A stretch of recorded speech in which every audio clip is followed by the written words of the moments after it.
Hello everyone. The book I have today is book number 15 in the Magic Treehouse series, Viking Ships at Sunrise. So let's get started. Chapter 1, Before Dawn. Jack opened his eyes.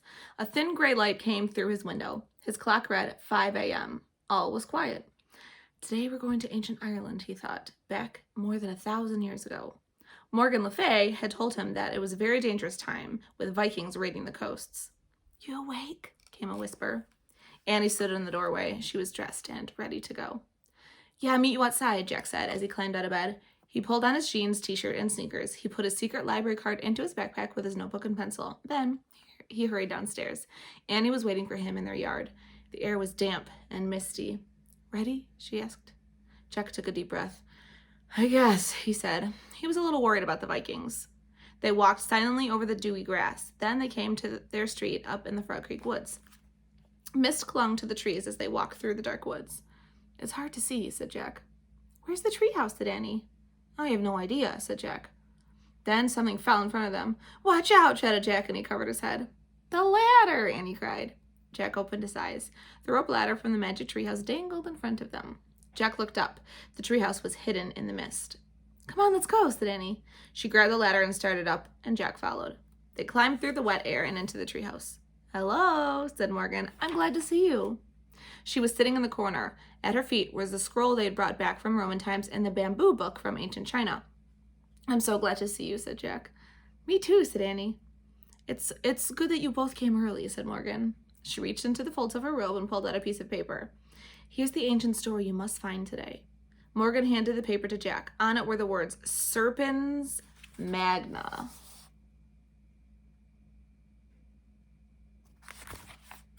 The mysterious writing reminded Jack of the writing from their trip to the Roman town of Pompeii. "That looks like Latin," he said. "Very good," said Morgan. "It is Latin." "But I thought they spoke Latin in ancient Rome," said Annie. Aren't we going to Ireland?" "You are," said Morgan. "But during the Dark Ages in Europe, educated people wrote in Latin." "The Dark Ages?" said Jack. "Yes," said Morgan. "The time after the fall of the Roman Empire." "Why is it called dark?" "It was a difficult time," said Morgan. "People had to work very hard just to feed and clothe themselves. There was not a lot of time for playing, learning, or making art or music." Morgan pulled out a book from her robe. "Your research," she said, handing it to Annie. The title read, Ireland Long Ago. "Remember," said Morgan, "your research book will guide you, but in your darkest hour, only the ancient story can save us," Jack and Annie said together.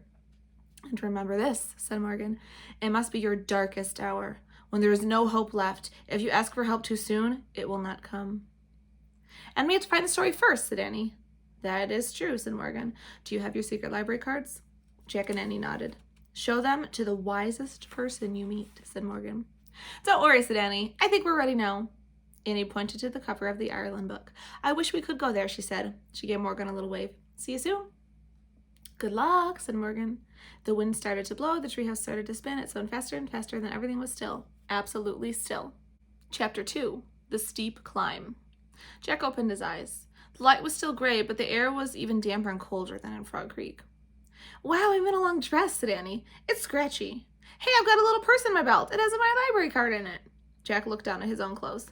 He was wearing a shirt and trousers made of heavy wool. He also wore leather slippers and a bag in place of his backpack. "Wow," said Annie, looking out the window. "This really does look like the Dark Ages." Jack looked out too. He couldn't see anything through the mist. "It's just because the sun's not up yet," said Jack.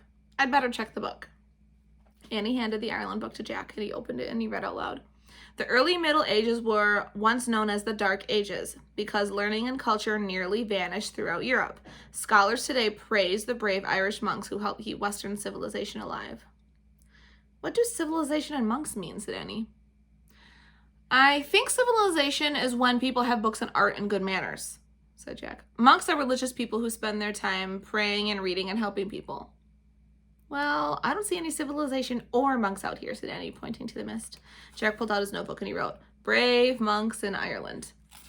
Then he looked at Annie. "If we find civilization, I think we'll find the lost story." "Let's go," said Annie. She lifted her skirt and climbed out the window. Jack read more in the Ireland book. The monks copied the ancient writings of the Western world. Before printing was invented, all books had to be written and copied by hand. "Hey, we're on a cliff," Annie called from outside, "above the ocean." "Be careful," said Jack. He stuffed the Ireland book and his notebook into his leather bag, and then he climbed out the window.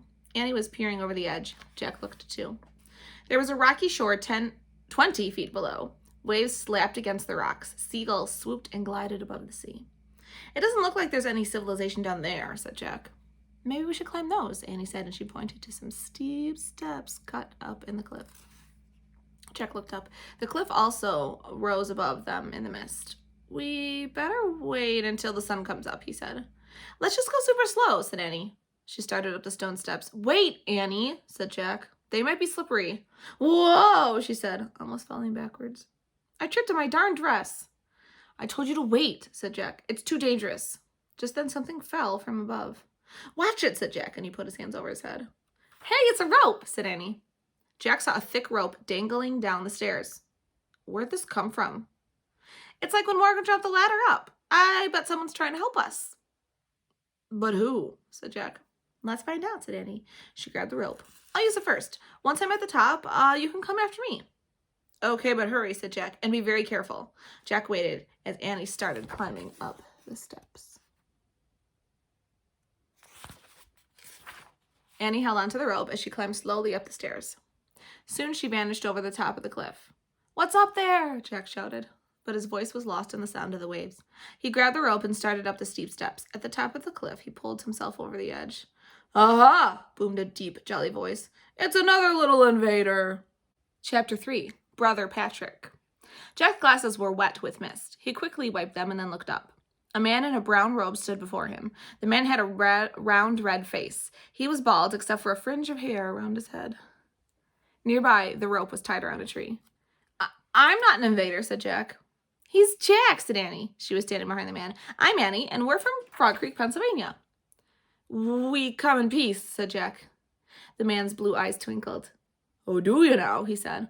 I wondered what was going on. I had dropped the rope so you could climb down the steps. So I could climb down the steps, but you grabbed the rope instead. How in the world did you get on this island? Jack stared at the man. He didn't know how to explain the magic treehouse. In our boat, Annie said quickly. The man looked puzzled. Not many boats can come ashore at this dark early hour. Well, we're really good sailors, said Annie. Brother, thought Jack. He hoped their sailing skills would not be tested. Where exactly are we, said Annie. And who exactly are you? You're on an island off the coast of Ireland, said the man, and I am Brother Patrick. Whose brother are you, said Annie. The monk smiled. The brother means I'm a Christian monk. Oh, you're one of the monks who helped save civilization. The man smiled again, and he turned to Jack and whispered, Let's show him our cards. I trust him. Okay, said Jack. He trusted the monk, too. They both pulled out their secret library cards and showed them to Brother Patrick. And the M and the L's for Master Librarians shined in the gray light. The monk looked at them and bowed his head. Welcome, my friends, he said. Thank you, Jack and Annie said. I did not truly think you were invaders, said Brother Patrick. But on our small island, we are very careful of strangers. Why? Said Annie. There are terrible stories about Viking raiders, he said. When we see their serpent ships, we must hide or be taken as slaves. Serpent ships, said Jack. The prows of their ships are often carved in the shape of a serpent's head, said Brother Patrick. I am afraid it stands for their fierce, cold-blooded ways. Jack looked at the misty gray sea again. Do not worry, said Brother Patrick. They cannot land safely on this island before daylight. They are not as good sailors as some people, and he winked at Annie. Too bad for them, she said cheerfully. But tell me, why have you come here? Oh, said Jack, I almost forgot. He pulled Morgan's paper out from his leather bag, and he showed the Latin words to the monk. Serpens magna. This is the title of a story that we have to take back to our friend, a teacher, Morgan Le Fay, said Annie. I see, said Brother Patrick, and he gave Jack and Annie a mysterious look. What is he thinking? Jack wondered. But the monk changed the subject. I think you would like to visit our monastery, he said. What's that? The place where we monks live and work, said Brother Patrick. Come. But the sun's not up yet, said Jack. Won't the others be asleep? Oh, no, said Brother Patrick. In the summer, we rise long before daylight. We have too much to do. You'll see. The monk led them up a dirt path. Jack hoped their book was at the monastery. He wanted to leave the gloomy island with the threat of Viking invaders as soon as possible. A low bell started to ring. Jack saw a lonely church steeple against the gray sky ahead. Chapter 4, Books of Wonder.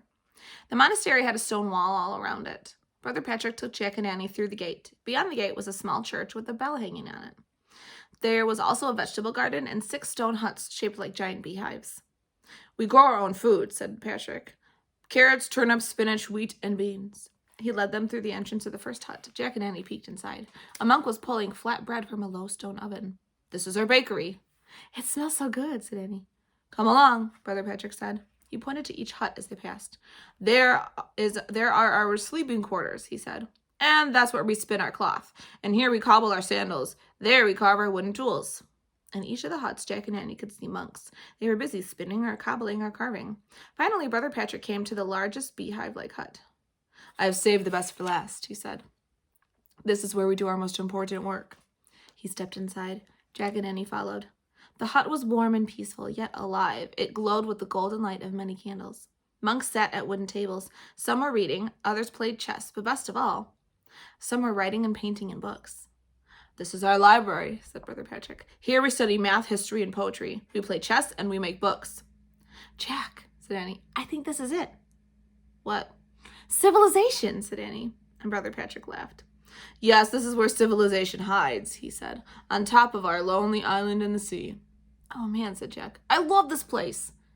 "What kind of books do you make here?" said Annie. "Books of wonder," said Brother Patrick. "We record Christian stories as well as the old myths of Ireland." "Myths?" said Jack.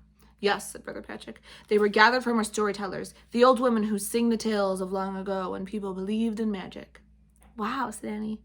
"Come," said Brother Patrick. "Look at the work of Brother Michael. He has worked on this book his whole life." Brother Patrick led Jack and Annie over to an old monk. The monk was painting a blue border around one of the pages in a book. "Michael, these 2 master librarians are from far away, would like to see your work," said Brother Patrick. The old monk looked up at Jack and Annie. His wrinkled face broke into a smile. "Welcome," said Brother Michael. "Hi," said Annie. Brother Michael showed them the cover of his book. It was decorated with a gleaming red and blue jewels. Then he turned the pages. Each was covered with fancy writing and delicate paintings in green, gold, and blue. "I wish I could paint like that," said Annie. "It's beautiful," whispered Jack. "Thank you," said Brother Michael. "How do you make a book like this?" said Annie. "I write on sheepskin and use goose quill pens," said Brother Michael. "My paints are made of earth and plants." "Wow," said Annie. "Show Michael what you are seeking," said Brother Patrick. "Oh, right," said Jack. He pulled out the paper Morgan had given them. He showed the Latin writing to the old monk. Brother Michael nodded. "Yes," he said with a smile. "I know that one quite well." Brother Michael turned to the page he had been painting with the blue border. He pointed to the writing at the top of the page. "Oh, man," whispered Jack. The words were Serpens Magna. Brother Michael's working on that book right now. Chapter 5, Warships on the Waves. "We found our story," said Jack. "Yay," said Annie. "Indeed," said Brother Patrick, "but alas, Brother Michael has not yet completed his work. You will have to return for it." "Oh, shoot," said Annie. Jack was disappointed too. "I don't know if we'll be able to come back," said Jack. "I don't know if we can even leave without the story," said Annie. Brother Patrick looked puzzled. The 2 kids looked at each other, then back at Brother Patrick. It was too hard to explain about the magic treehouse and how the magic worked. Jack shrugged. "We'll just have to try," he said. Outside, the church bell began ringing. "It is time now for our sunrise prayer," said Brother Patrick. "Will you join us?" "Thanks, but we better try to go home now," said Jack. Brother Patrick nodded and led them into the garden. When he opened the gate, they stopped. The horizon glowed pink and purple. The sun had started to rise. No one spoke as the great fiery ball rose over the ocean. Finally, Brother Patrick broke the silence. "Shine, O light of the sun," he said softly, "on this day filled with wonder." "That's beautiful," said Annie. Jack smiled. He agreed. Brother Patrick turned to them. "It is such sights as this that inspire our bookmaking," he said. "Now go, and may God be with you on your voyage home." "Thanks," said Jack and Annie. Do you need me to guide you to your boat?" he said. "I don't think so," said Jack. "Follow the path to the top of the cliff," said Brother Patrick. "Then use my rope to help you down the steps." "Okay," said Annie. "Bye." And she went through the gate. Jack wanted to go home, but he hated leaving the monastery. It was filled with people doing his favorite things, reading and learning.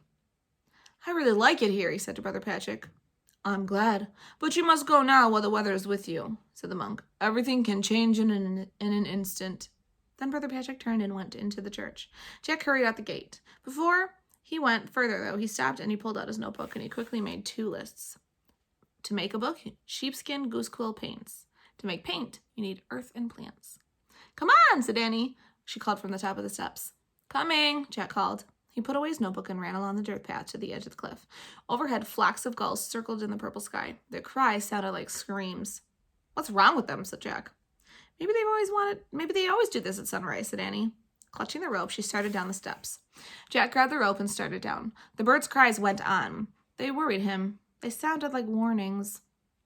Jack reached the rocky ledge and let go of the rope.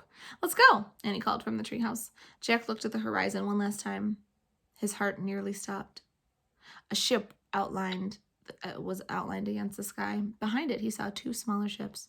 As the ships came into view, their bright sails were filled with wind, and their serpent prows blazed in the new sunlight. Oh no, Jack whispered. Vikings! Chapter 6. The Vikings are coming! Annie, Jack cried. Vikings! Annie looked out the treehouse window. Vikings? They're headed straight for the island, said Jack. He turned back to the stone steps. Where are you going, said Annie. To warn the monks, said Jack. I'll come too, said Annie, and she scrambled out of the treehouse. Hurry, said Jack. Jack didn't even use the rope. He pulled himself up the steep steps with his hands. As Jack and Annie climbed up the face of the cliff, clouds began to cover the sun. When they reached the top, a fog had almost hidden the serpent ships. Run, cried Annie. The fog blanketed the whole island. Jack and Annie could barely see the path to the monastery. When they arrived at the gate, the misty white world was silent. Vikings, Jack cried. Vikings! The monks are still in church, said Annie, and she yanked the bell rope. Ding dong. Jack and Annie watched as Brother Patrick and the other monks ran out of the church. The Vikings are coming, Jack shouted. Brother Patrick's rosy face turned white. Make haste, he said to the other monks. Gather the books and hide. The monks ran into the library. Brother Patrick turned to Jack and Annie. We have a secret hiding place, a cave on the other side of the island, he said. You can come with us, but I'm not certain you will be safe. Don't worry, said Jack. We're going to go home. Do not use the steps, Brother Patrick said. The Vikings will climb them. How do we get down?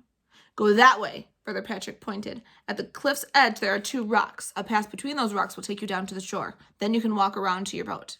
Thanks, said Annie. Be careful, said Brother Patrick, and he hurried inside. Wait, came a thin voice as Jack and Annie tried to turn. It was Brother Michael. He hobbled over to them, holding out his book of Irish tales. Take it, he said. Are you sure, said Jack. He knew it was Brother Michael's life's work. Please, said Brother Michael. It is better that the world should have some of it than none of it at all, just in case. We'll take good care of it, said Jack. He gently placed the jeweled book in his leather bag. Good luck, said Annie. Annie and Jack waved goodbye to the old man. Then they raced to the rocks that Brother Patrick had told them about. Chapter 7. Fog Bound. At the rocks, the seagulls still screeched. Jack could barely see the steep path leading down into the fog. Go slowly, Jack whispered to Annie as they started down. Whoops, Annie said. She slipped and fell forward, bumping into Jack. My foot got caught in my stupid dress. Shh, said Jack. He held on to Annie. They listened as pebbles and rocks rolled down the cliff. Jack took a deep breath. We've got to watch out for Vikings, too, he whispered. They started down the steep path again. They went one step at a time. The sound of the waves against the rocks grew louder. Finally, they stepped down onto a flat strip of pebbles. Where are we? I don't know, said Jack. Oh, look, said Annie. She pointed to the shoreline. Through the fog rose the serpent prows of the Viking ships. Jack and Annie crept closer to the ships. Their sails were down. Each ship had been tied to a tall, jagged rock. They seemed deserted as they bobbled in the shallow waves. Jack really wanted to check out the ships, but he was afraid of wasting time. We better find the treehouse, said Annie. They crept away from the 3 Viking ships. Suddenly, they both froze. Through the mist, they saw a group of Viking warriors. The Vikings were looking at the top of the cliff. Their long yellow hair hung down from beneath their iron helmets. They carried round wooden shields and swords and axes. It looks like they're planning to climb the cliff. We need to hide until they go, whispered Jack. Then we can look for the treehouse. Let's get in a ship, said Annie. Good idea, said Jack. They crept back to where the ships were tied.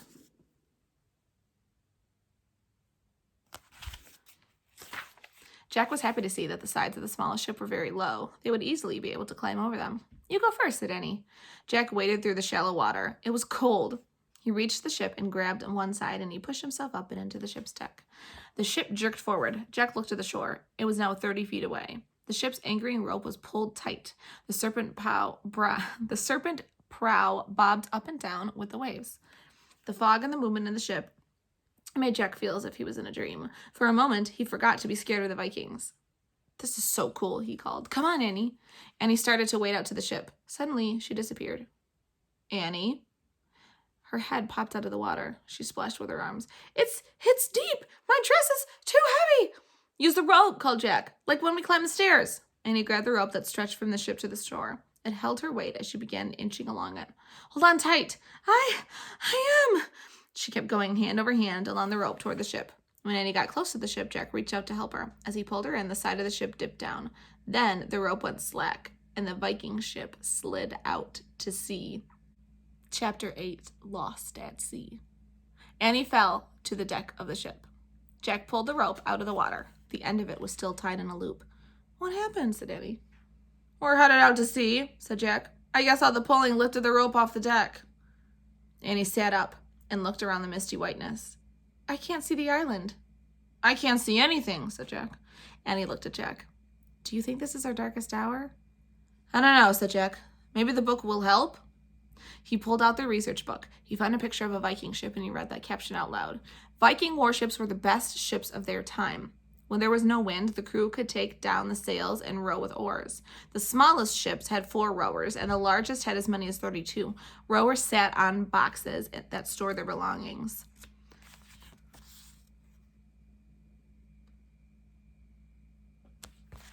"Great," said Annie, jumping up. "This isn't our darkest hour." "Why do you say that?" "There is still hope. We can row to the other side of the island and find the treehouse." "Are you nuts?" "Please, Jack, can we just try?" She grabbed one of the oars. She could barely lift it. "Forget it, Annie," said Jack. "It takes 4 big Viking guys to row this thing. You're too little. I'm too little."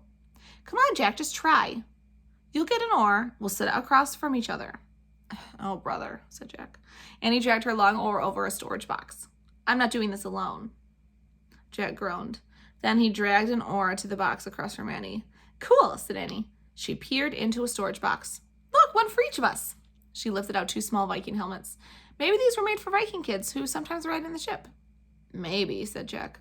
He hadn't thought of Vikings as real people before, with family and little kids. Annie pulled off her scarf and put a helmet on her head. "Now I feel like a Viking too," she said. "I bet it will help me row." She handed Jack a helmet. He put it on. It made him feel a little different. "I don't know about this," he said. The helmet wasn't as heavy as the other one he had worn in the time at the castles, but it was still pretty heavy. "Well, I'm braver with mine on," said Annie. Jack smiled. He didn't know how Annie could be braver than she already was. "Ready to row?" "Yep," said Jack. He was feeling braver himself. The wind picked up as Jack lifted his heavy oar over the side of the ship. He lowered it into the water, but the current was so strong that the oar was ripped right out of his hands. Jack fell over backward as his oar slipped into the sea. "I lost my oar!" cried Annie. Jack looked up as rain started to fall.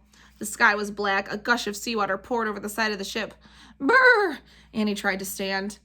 The black sky shook with thunder and flashed with lightning. Jack crawled to the side of the ship and pulled himself up. Another huge wave was coming right toward them.